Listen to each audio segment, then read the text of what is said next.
Hi, good evening my co-housemates. Good evening, everyone. This is Charmy and this is Ma'am Bichay. Mga ma'am, question and answer tayo. On the spot interview naman to. Ma'am Charmy and Ma'am Bichay, question number 1. Worth it ba na pumunta tayo dito at mag-resign sa DepEd Philippines? Ay, sino una? Ikaw na. Para sa akin, very worth it. Kasi mas nakita ko yung ano dito, mas financially stable, tapos less yung paperworks, tapos ano pa siya, mas challenging yung work dito. Ikaw, Ma'am Chay, ano masasabi mo? No comparison na. Pero, syempre, worth it. Kasi, hindi naman sa inaayawan yung mga paperworks, kundi yung, syempre, deserve mo rin yung, talagang, kumbaga, sabi na natin, underpaid. Kumbaga sa ano, yung pagod mo, medyo dapat, kumbaga, nasusulit din sa ginagawa mo. Para, siyempre, hindi ka rin magreklamo. Siyempre, pag kinakapos ka, kailangan talaga, kumbaga na, kung lumabas ka sa comfort zone mo. Kasi pag hindi ka lumabas sa comfort zone mo, wala. So hindi na bawal lumabas. Pwede na lumabas. Kaya nasa labas na kami ng Pinas. Nasa US Virgin Island na kami. Mga J1 teachers pala kami. So this is our second school year. So may isa pa kaming natitira. So in your 1 school year na experience, Ma'am Charmy and Ma'am Bichay, ano masasabi mo? Ako, sa 1 year ko, very challenging siya kasi first time kong maging special teacher dito sa... SPED. SPED teacher dito sa island. At nakikita ko yung iba't ibang ugali ng mga bata dito. Mayroong mababait, mayroon ding mga batang malilikot, makulit.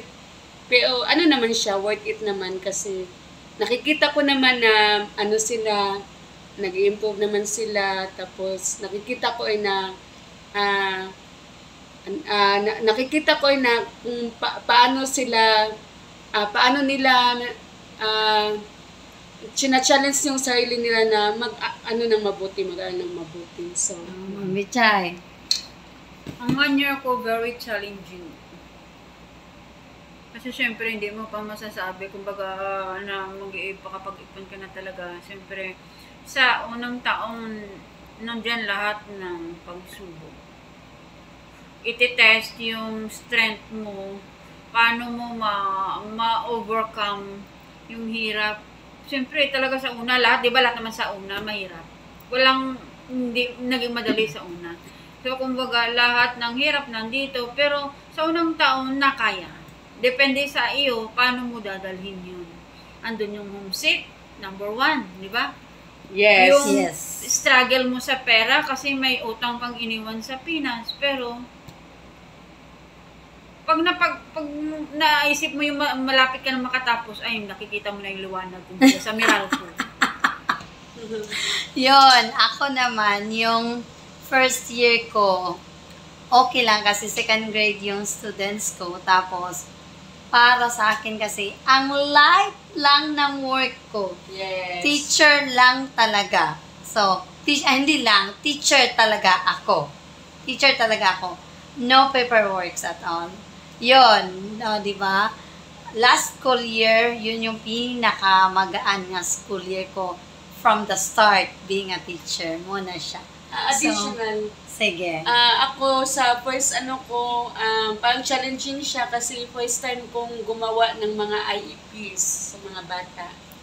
Si ma'am is SPED teacher. So first time So, kong resource teacher, di ba? Resource teacher. So buti na lang at marami ding mga Pinoy dito na tumutulong sa akin. Ikaw, Ma'am Bichay, anong grade yung first year mo? 6th grade. Grade, 6th grade. Pero lahat ng subject, ikaw nagtuturo? No. Hindi.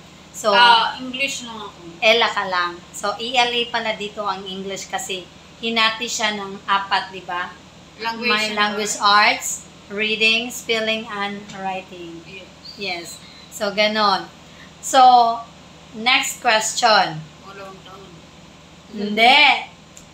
Yung magkano ba lahat nagastos mo papunta dito? Kailangan ano talaga yung figure? Hindi, estimate lang yung maximum na nagasto mo. Ako almost mga 800k lang. Ikaw ma'am, mga magkano? 7 to 800. Yes, ganon din sa akin.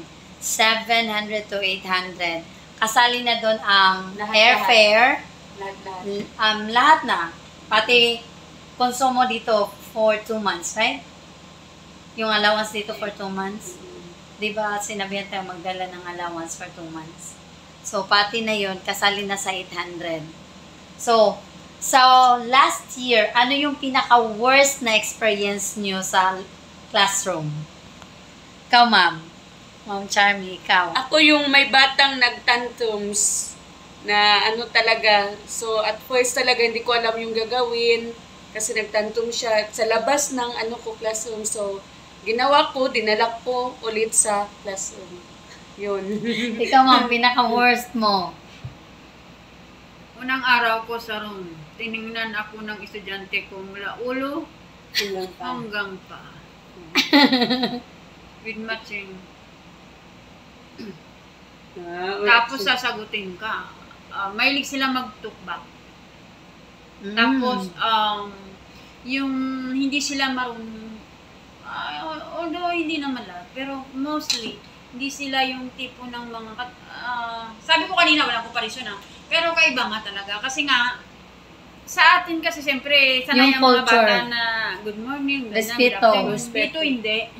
Kung hindi mo i-insist sa bata na gawin yun, wala. Tapos yung, siyempre, umiyak din ako. Mga try siguro ako umiyak sa room. Hindi, sa CR. Hindi ko pinapakita. Yung bang nanginginig ka na sa galit. Pero hindi mo magawang kantiin kasi nga bawal. Pero syempre, yung isa medyo hindi ko napigil sa sarili ko. Nabato ko ng libro! Wala. At ang maganda lang, hindi tumama. Hindi ka hitter. Nabato ko yung Talaga? yes, nabato ko ng libro yung bata, pero nasasahig lang siya tumama. Hindi Oh. ko. Tapos, pagkatapos nun, bigla akong, uy, hindi ko pala dapat ginawa yun. Oh. Kaya wala nung, hindi na ako Ako, pinaka-worst ko kasi last school year, yung mga bata ko, nako, ang dami kong may mga misbehavior. Pero, at the end of the school year, kasi ang batas din dito, no child left behind, right? No child left behind. So, yun, pinasa Pasado lahat. lahat. Oh, di ba? No child left behind. So, ito naman, pag tungkol sa environment natin dito, anong masasabi nyo? Wag mo na akong Ma'am tanungin. Charmaine. Ano? Positive side. Peaceful and quiet. Ikaw, ma'am. Positive side. Na ang masasabi ko, depende sa tao, paano Mag-adapt. niya tingnan ang isang lugar. Depende sa'yo. Kung negative ang tingin mo, negative yun para sa'yo. Pero kung positive mo titingnan, positive yun para sa'yo. Kumbaga, nasa pagdadala. Oo. Ako, para sa akin, positive. Kasi, madaming dollars dito. Yun lang. So, and another question is, nakalimutan ko. Kung sa akin, ang lugar is so nice. But then, may part 2 pa to kasi magka-housemates lang kami at 10 minutes na. May time limit. So, see you next time. Thank you, Ma'am Bichay and Ma'am Charmy. Say bye. Ma'am Charmy, bye. Bye! Bye, Ma'am Bichay. Bye.